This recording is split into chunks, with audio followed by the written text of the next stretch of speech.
Chers amis, bonjour.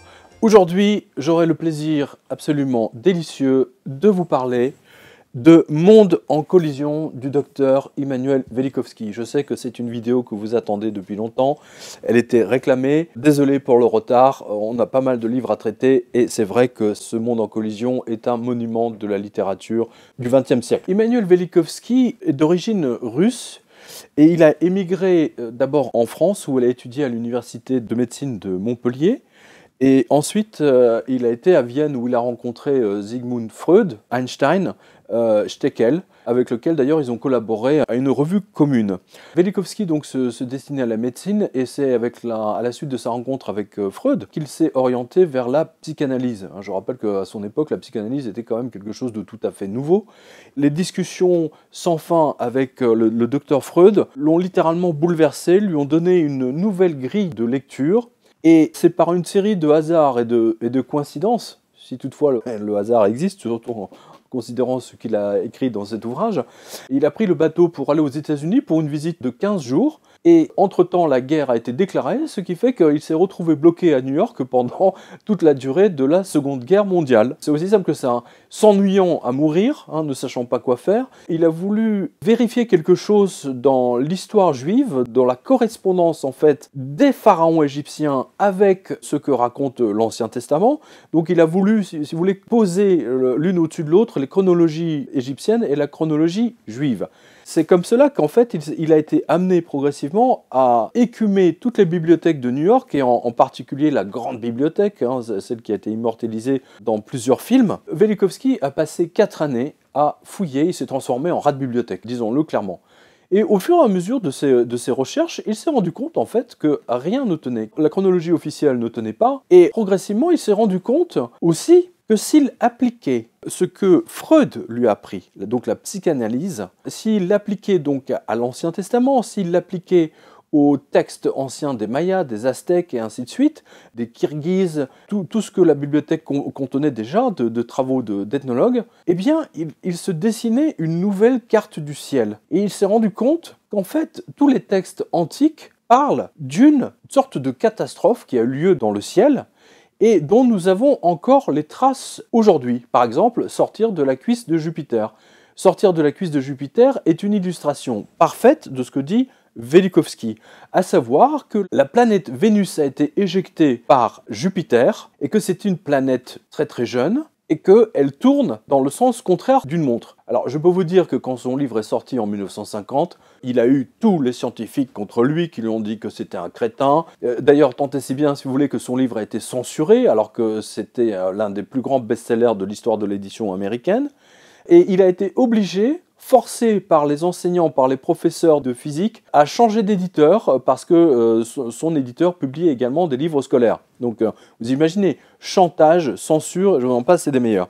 Et finalement, Velikovsky, dont la seule arme en fait était la psychanalyse que Freud lui a apprise, et qui n'avait pas une seule paire de jumelles chez lui pour observer le ciel, a fait la plus grande découverte avant l'arrivée des satellites de la NASA, qui ont prouvé 20 ou 25 ans plus tard qu'effectivement, Vénus était une planète toute jeune, qu'elle était absolument brûlante, alors qu'à l'époque, il disait, dans les années 50, 60, même 70, que ça devait être une planète froide, et surtout, chose absolument extraordinaire, que c'est la seule planète qui tourne dans le sens contraire d'une montre. Incroyable! Ce n'est pas la seule des découvertes que Velikovsky a faites. Je rappelle que ce n'est pas un ingénieur de la NASA, c'est un psychiatre. Et c'est un psychiatre de textes antiques. Et c'est pour ça que son livre, à titre personnel, si vous voulez, je le considère comme l'un des... Vous pouvez le voir sur mon site d'ailleurs, les livres sans lesquels je n'ai pas pu vivre. Il fait partie vraiment du top 10. Je l'ai lu une fois, 2 fois, 3 fois, je l'ai relu. J'ai eu l'occasion de travailler dessus également, de le retraduire, parce qu'il avait été censuré par sa version primordiale par les éditions Stock, qui est d'ailleurs une gentillesse de nous recéder les droits d'exploitation. Velikovsky a découvert tellement de choses que cela fait peur, parce que cela laisse penser effectivement que tout ce qu'il a dit et découvert et ce qu'il a écrit, en fait, est réel. Alors, bien sûr, certaines choses sont à prendre avec des pincettes, mais pas tant que ça, finalement, hein, puisque je rappelle qu'au centre de ce livre, vous avez 3 planètes. Vénus, alors Vénus, bien entendu, c'est une planète, mais c'est aussi une déesse, hein. C'est la divinité de la végétation et des jardins, assimilée à l'Aphrodite grecque. C'est celle qui est tout le temps toute nue, hein. Vous remarquerez sur les vases grecs, Vénus n'est jamais habillée, comme si elle envoyait le message implicite que tous ceux qui cèdent uniquement à son culte finissent tout nus, hein, c'est le cas de le dire. Elle est toujours suivie par l'amour, hein, et par les grâces qui apportent le bonheur et la beauté, et par les heures qui apportent les saisons. Aphrodite avait pour amant, entre autres, un Mars, justement. Alors Mars est également l'un des acteurs du livre de Velikovsky, hein, c'est le dieu de la guerre et du renouveau. Attention, c'est pas innocent, hein, voilà. Donc c'est la 4e planète qui met 24h37 pour sa rotation. Et enfin Jupiter, Zeus, hein, vraiment la planète. Alors que les Romains ne la voyaient pas, pourtant ils vouaient déjà un culte, hein, retrouvé Astérix, hein, par Jupiter, par Zeus, etc. Donc c'est le dieu assimilé à Zeus, le dieu du ciel, de la lumière, des éléments. Hein, le dieu de la foudre, fils de Saturne, frère de Pluton et de Neptune. Lui-même, donc, vous voyez, est déjà frère d'autres planètes. Et ça, c'est intéressant. Sa description grecque ressemble étrangement à une comète. Et au Capitole, il est associé à Minerve. Et bien justement, que dit la légende? Que dit la mythologie grecque? C'est très intéressant. Que Athéna, la déesse Athéna, est sortie de la tête de Jupiter, casquée et armée. Exactement ce que décrit d'ailleurs. C'est le principe même de l'analyse de Velikovsky, c'est-à-dire que Vénus est sortie de Jupiter. Donc, c'est un livre passionnant. Vous ne regarderez jamais le ciel de la même façon, et mieux, vous allez vous passionner pour la mythologie. Vous allez vous passionner pour le livre de bambou chinois. Vous allez vous passionner pour le fameux Popol Vuh, hein, Popol, hein, bien connu, des bibliothécaires. Et bien entendu, pour l'intégralité de la littérature scandinave. Hein, le Ragornak, il y a d'autres noms, de Thor. D'ailleurs, vous avez vu que Hollywood, depuis quelques années, ne fait que reprendre en fait tous ces dieux. Hein, vous avez tout un tas de films sur les titans, les dieux grecs, les dieux scandinaves. Hein, ils sont extrêmement à la mode en ce moment. Eh bien, si vous avez vu tous ces films, je peux vous garantir que Monde en collision, c'est une explosion aussi du cerveau. Quand vous lisez ce livre, c'est comme si vous en lisiez 2000 d'un coup. C'est la concentration, le savoir-faire de Velikovsky et surtout son talent de conteur, parce que je peux vous dire qu'un sujet comme ça, il faut quand même avoir du talent pour le raconter. I think part of their reaction, again, if I may be the devil's advocate, is that the astronomers, although they may not have explanations for the puzzles that you forcefully put to their attention. I understand, of course, that for astronomer to change his basic views on what he believes are mythology, old wife tales, yes. Biblical story. You know, the Bible is a book that we are asked to swear on it, but we are asked also not to believe into it. From the Bible, and actually in so many places, in Psalms, in Prophets, in Mosaic books, spoken about mountains that melt like wax, that the sea erupt, and other things, that the fundamentalists would believe that these are metaphors.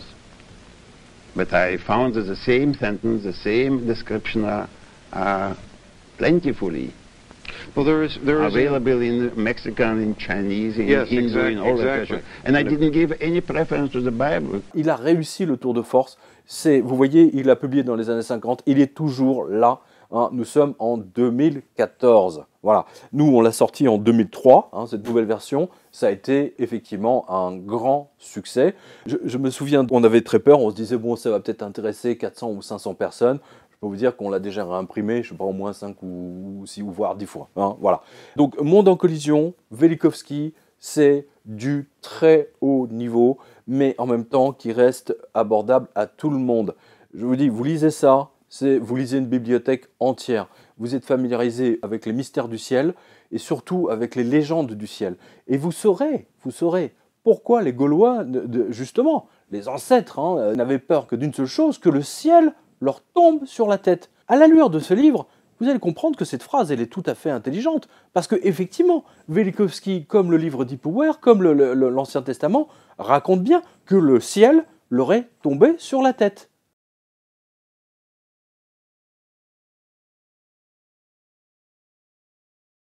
Vous savez, les astronomes, dans l'Antiquité, c'était les grands ingénieurs actuels, c'était les ingénieurs du MIT, hein, parce que n'oubliez pas, la fonction même des astronomes, par exemple chez les Égyptiens, pour le dieu Amon, c'était le prêtre des heures. Hein, le prêtre des heures. Pourquoi ils étaient si importants? Parce que justement, ils disaient aux paysans quand faire les récoltes. C'est eux qui avaient le calcul, le savoir, qui leur permettait effectivement à la société de fonctionner et de récolter les matières premières, hein, de pouvoir manger tout simplement.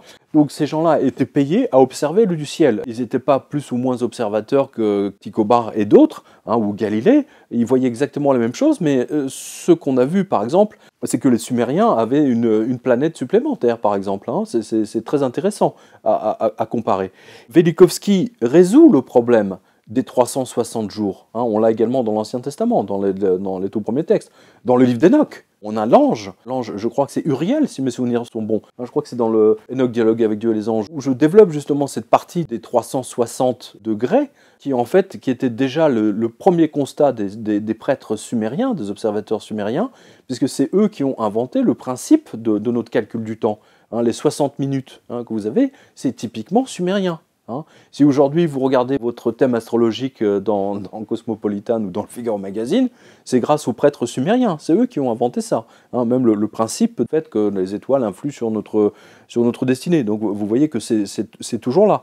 Et grâce justement à l'explication de Velikovsky, c'est-à-dire qu'effectivement, c'est un peu comme un truc de bowling, hein. C'est-à-dire que cette ronde autour du Soleil a été totalement bouleversée, et tous les textes anciens le prouvent, parce qu'il a écumé littéralement l'intégralité. Il est même allé chercher un livre, je crois que c'est le catalogue des étoiles filantes en Chine, 6e siècle avant Jésus-Christ. Bon, donc vous voyez le niveau. C'est des lectures, bien entendu, vous ne pouvez pas vous en passer. Hein. Il n'y a que Velikovsky pour trouver ça. Il y a un autre livre qui est très intéressant, chinois, le livre de Bambou, hein, qui décrit exactement la même chose. Je vous donne un exemple très précis, les 3 jours de ténèbres. Hein, les jours de ténèbres dont parle l'Ancien Testament dans le livre de l'Exode, eh bien vous retrouvez dans le livre de Bambou, si mes souvenirs sont bons, ou dans un autre livre, 3 jours sans nuit, de l'autre côté du globe. Donc ça recoupe bien tout ça. C'est la 8e plaie, hein, telle qu'elle figure dans le livre d'Exode. Il tomba du barad. Le barad, c'est des météorites.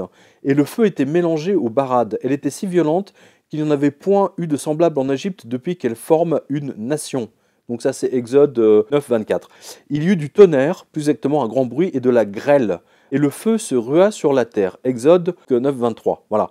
Et alors, justement, donc il a trouvé un autre papyrus. L'Exode, c'est du point de vue des Juifs. Le papyrus d'Ipuwer, c'est la même chose, hein, dans ce qui se passe dans le ciel, mais décrit du point de vue d'un scribe égyptien. Les portails, les colonnes et les murs sont consumés par le feu. Le ciel n'est que confusion. Le papyrus dit que ce feu détruisit l'humanité presque entièrement. Voilà. Je cite Velikovsky. Toutes les contrées dont j'ai cité les traditions relatives à la pluie de feu possèdent en fait des gisements de pétrole. Hein. Mexique, Inde néerlandaise, Sibérie, Irak et Égypte. Il se peut que le fluide combustible ait flotté un certain temps à la surface des mers, imprégné le sol, etc. Il a retrouvé par exemple un texte des Vogouls de Sibérie. Durant 7 hivers et 7 étés, le feu a fait rage, il a consumé la surface de la terre. Donc on voit bien qu'il s'est passé quelque chose d'absolument extraordinaire dans le ciel, que la mythologie grecque nous rapporte, avec Athéna, avec Vénus, hein, avec toutes ces planètes, que d'autres textes effectivement nous montrent, et que c'est quelque chose qui se passe régulièrement. C'est-à-dire que ça revient régulièrement et qu'il faut être prêt. C'est très intéressant parce que ça recoupe un film que j'avais vu il n'y a pas très longtemps. Je crois que c'est Le Secret des Pyramides, hein, ou quelque chose de ce goût-là. C'est vraiment très intéressant. Si on repère précisément une étoile dans le ciel, cette étoile apparaîtra décalée d'1 degré 72 ans plus tard. Il lui faudra environ 26 000 ans pour faire un tour complet et revenir à sa position initiale. Cette durée de 26 000 ans représente un cycle qu'on appelle le cycle de précession des équinoxes. Ainsi, les constellations visées par le regard du sphinx de Gizeh ont varié au cours des âges.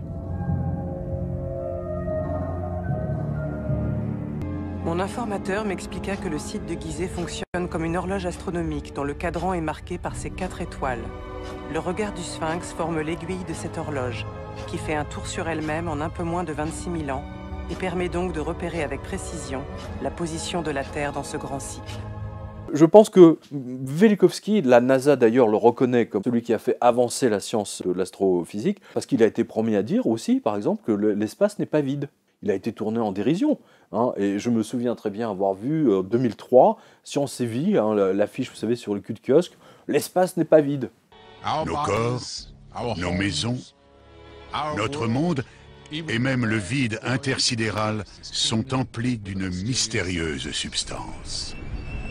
Une forme de matière si étrange que nombre de chercheurs ont longtemps douté de sa véritable existence.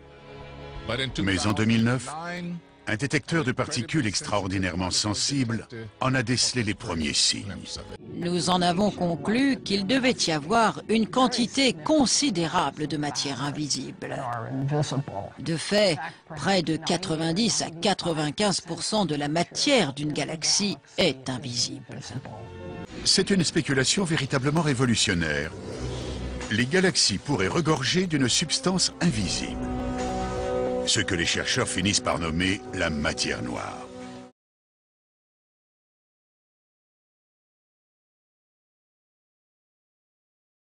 En fait, c'est amusant que vous me disiez ça, parce que finalement, je me rends compte que j'ai fait un petit peu la même chose avec le livre de Jean, hein, dans mon livre 777. Je suis parti du principe, comme Velikovsky, en disant il raconte du factuel, avec le langage de leur époque, et il décrivent du factuel. Et il faut le prendre comme une description factuelle dans un papier du Parisien ou du New York Times. Point. C'est pas un délire. Hein. Le papyrus d'Ipuwer, c'est vraiment du factuel. Au même titre que le livre de l'Exode est factuel. Au même titre que Sodome et Gomorrhe, hein, avec le feu qui tombe du ciel, etc. Tout ça, c'est du factuel.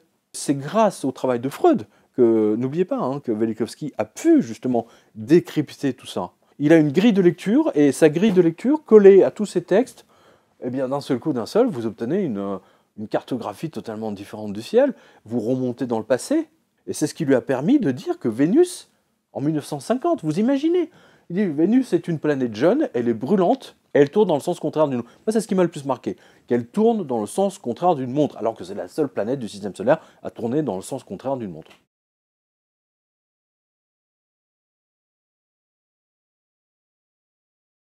Velikovsky a expliqué très nettement, très précisément en 1950, toujours sans aucune jumelle, sans aucun télescope, il a dit Mars, auparavant, il y avait de l'eau. Il y avait de l'eau sur Mars, et c'est à cause de Vénus qui l'a bousculé, où ils ont fait l'amour. Hein. C'est pour ça que, justement, la mythologie grecque retient ça. Hein, Vénus et Mars ensemble, et que toute l'eau, finalement, donc, a été retrouvée projetée dans l'espace. Qu'est-ce qu'on a vu au cours de ces 2 dernières années avec Mars Surveyor, hein, qu'ils ont retrouvé de l'eau, etc., etc. Vous voyez que Velikovsky, il a été ridiculisé pour avoir dit ça. Et aujourd'hui, en fait, on découvre qu'il avait raison. Donc ça prouve que sa grille de lecture est juste.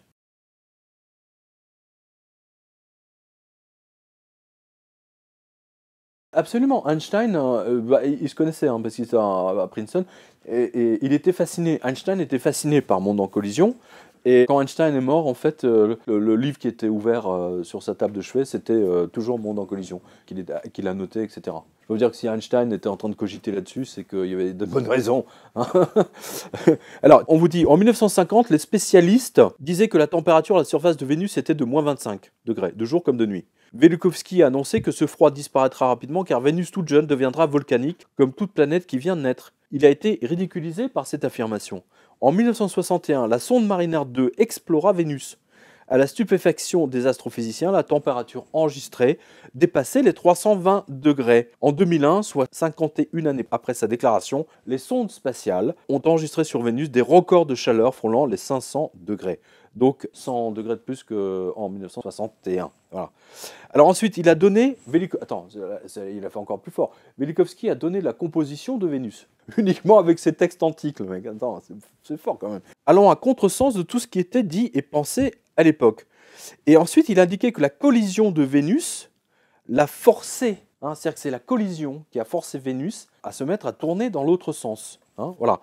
Ce sont les premières sondes qui l'ont confirmé dans son analyse, donnant le vertige à toutes les professions qui étaient persuadées que Vénus tournait dans le même sens que nous. Il s'agit d'ailleurs de la seule planète du système tournant dans le sens contraire d'une montre. Alors, voilà ce qu'il a annoncé également. Écoutez bien. En opposition avec toutes les idées de l'époque, il a dit en 1953 que Jupiter émettait des ondes radio, tout comme le Soleil et les étoiles. La confirmation a été donnée beaucoup plus tard, en 1955, par le département du Carnegie Institute, qui fut le premier à entendre les signaux radio émis par Jupiter.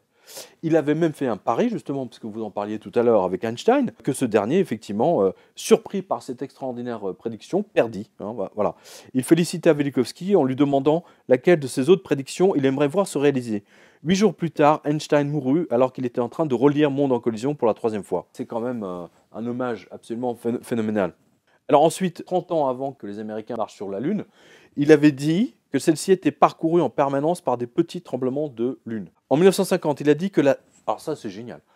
Il a annoncé que la Terre possédait une magnétosphère. Le pôle nord magnétique est en fait l'axe du champ magnétique terrestre. À 3000 km sous terre, le cœur de la Terre est composé de matière en fusion et il tourne. Le fer qu'il contient génère un champ magnétique invisible, essentiel à la vie sur Terre. Le champ magnétique enveloppe la Terre comme une sorte de cocon protecteur. Un véritable bouclier de plusieurs dizaines de milliers de kilomètres de diamètre. Il nous protège contre les particules mortelles venant de l'espace et du Soleil. En effet, le Soleil émet sans cesse des particules électriquement chargées, les vents solaires. Ces projections seraient mortelles si nous n'étions pas protégés par le champ magnétique.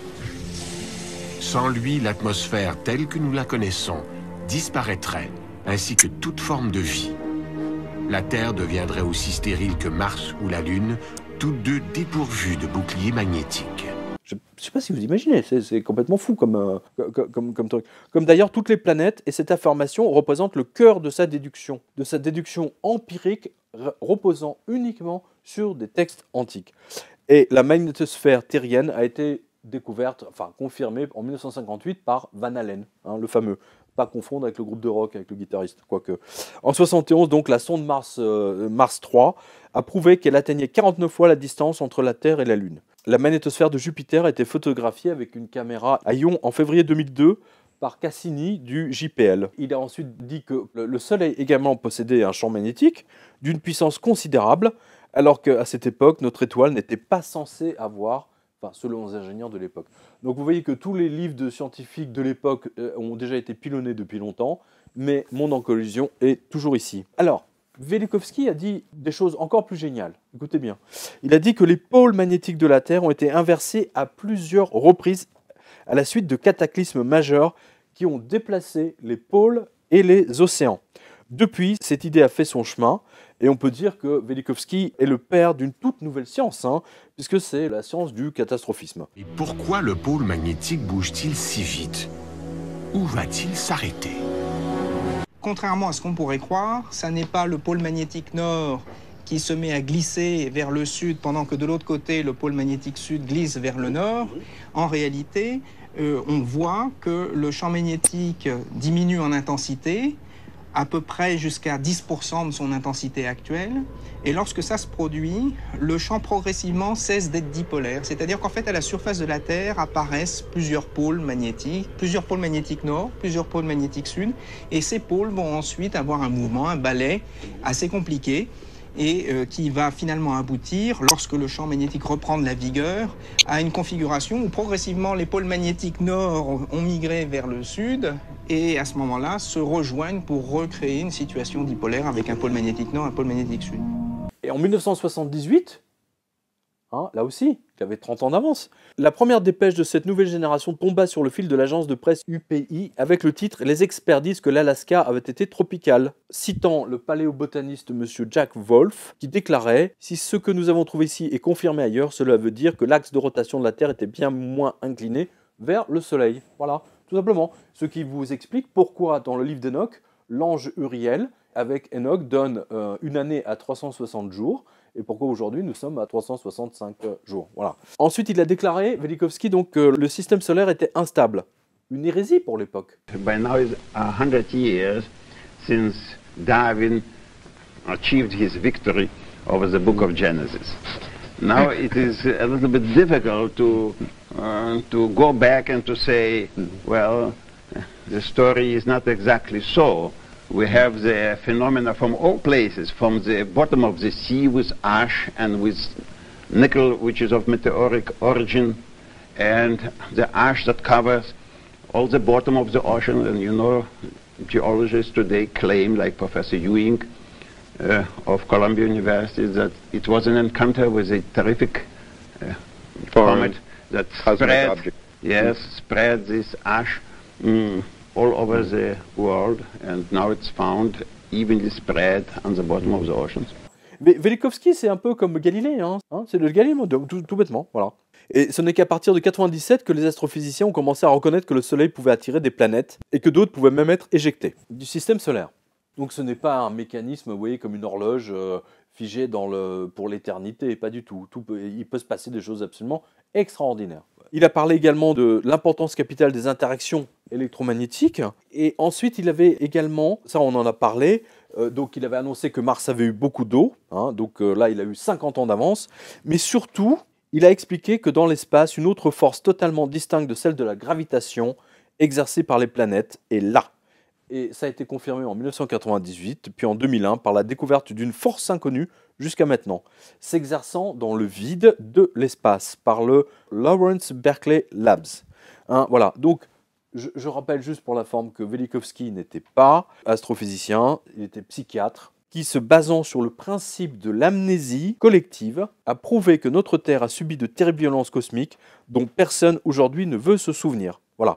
Il a aussi prouvé donc du coup que les textes de nos ancêtres, des textes antiques, n'étaient pas des idiots avides de surnaturel, et expliquant tout par la magie, mais bien des personnes aussi terre-à-terre, si j'ose dire, que nous. Voilà. Est-il exact que la Terre a été bouleversée par des cataclysmes sans précédent?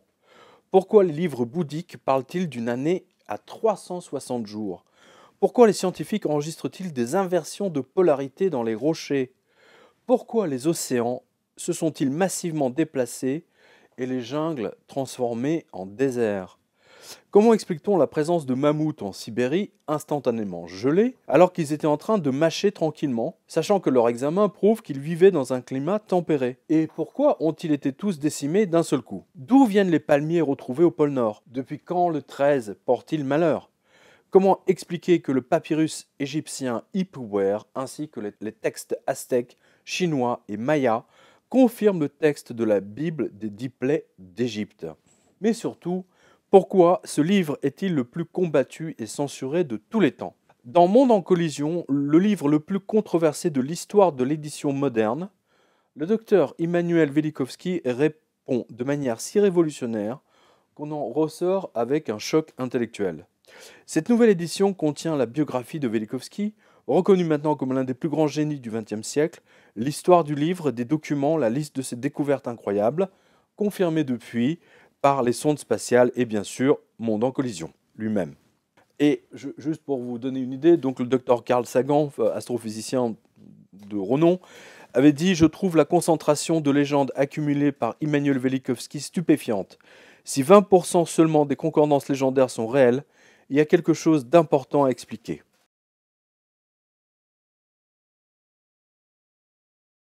On est exactement dans l'éternel problème. Vous savez, c'est comme l'économie. Vous avez les cours d'économie, on vous répète les mêmes conneries depuis 50 ans, hein, du Keynes et du Friedman depuis 1970. On voit bien que ça ne marche pas. Hein.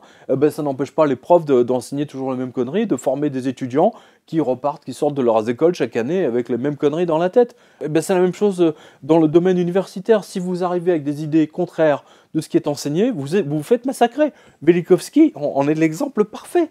Et vous savez qu'il a fait 2 ou 3 tentatives de suicide à la suite de ça. Il a été humilié. Il a été humilié. Alors qu'il a son livre, je veux dire, le temps le montre, il est à jour. Je veux dire, on ne peut que lui tirer notre chapeau. Je ne dis pas que tout ce qu'il a dit est exact, mais compte tenu de toutes ces découvertes absolument phénoménales, je veux dire, mais attention, il faut le prendre très au sérieux. C'est pour ça que son livre survit toujours aujourd'hui, que des milliers de lecteurs en France le redécouvrent chaque mois. Il a publié un autre livre, Les grands bouleversements terrestres, qui est le complément de celui-là au niveau géologique. Il vous montre bien que dans les montagnes, etc., il y a eu des crashs absolument phénoménaux. On retrouve dans les Alpes, en Suisse, on retrouve des ossements de baleines.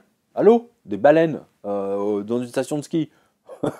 Il y a quand même un sérieux problème. Hein, on voit bien qu'il y a eu des bouleversements majeurs. Et puis, il a surtout Le désordre des siècles, hein, qui est un autre livre qui, justement, qui reprend sa quête première, c'est-à-dire, il montre bien, d'ailleurs, sa découverte a été reprise par les égyptologues, qui se gardent bien de le citer. Je l'ai vu de mes propres yeux au Louvre, hein, puisque j'ai retrouvé sa chronologie affichée dans un tableau au musée du Louvre, hein, il y a 3-4 ans. Je l'ai vu. Hein, donc il a fait des découvertes majeures uniquement en décryptant, sur le principe du déni, hein, c'est-à-dire qu'on ne veut pas se souvenir des choses désagréables, et que l'humanité refoule ce type d'informations.